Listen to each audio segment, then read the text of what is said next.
ஒரு கல்லூரியில சமைக்க முடியாத அளவிற்கு ஒரு சமையல் கூடம், அதே சமயத்துல பயன்படுத்த முடியாத அளவிற்கு நீர்நிலை மேல் மேல் தேக்க தொட்டி, அதே சமயத்துல அந்த மாணவர்கள் அமர்ந்து சாப்பிடுவதற்கான அந்த கேண்டீன் ஒரு அடிப்படை வசதி கூட இல்லாமல் இருந்தது உணவு பாதுகாப்புத்துறை அதிகாரிகளுடைய ஆய்வில் கண்டுபிடிக்கப்பட்டது.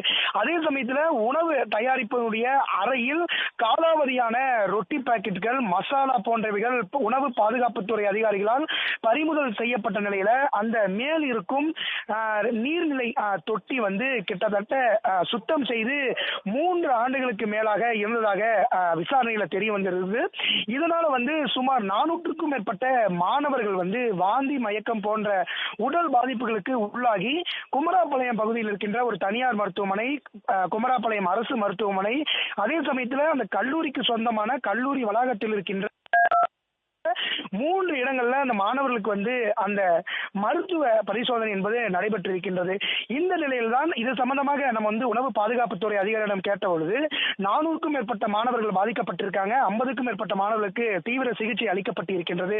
ஏனென்று குறிப்பிட்டால் அவர்களுக்கு ஒரு முறை சிகிச்சை அளித்த பின்னரே அவர்களுக்கு மீண்டும் இந்த வாந்தி, மயக்கம் போன்றவைகள் வந்து உடனடியாக வந்து விடுகிறது. இது எந்த காரணத்தினால் வருகிறது என எங்களுக்கே தெரியவில்லை. இதனால் அந்த கல்லூரியில் சமைக்கப்பட்ட உணவு மாதிரிகள் மற்றும் அந்த தண்ணீர் ஆகியவைகள் வந்து பரிசோதனைக்காக சேலத்தில் இருக்கின்ற ஒரு ஆய்வுக்கூடத்திற்கு அனுப்பி வைத்திருக்கிறோம். இந்த ஆய்வு வந்த பிறகுதான் இதில் எது மாதிரியான தன்மைகள் இருக்கின்றது என ஒரு முழுமையான தகவல் வந்து எங்களுக்கு தெரியும் அப்படின்னு சொல்லியிருக்காங்க.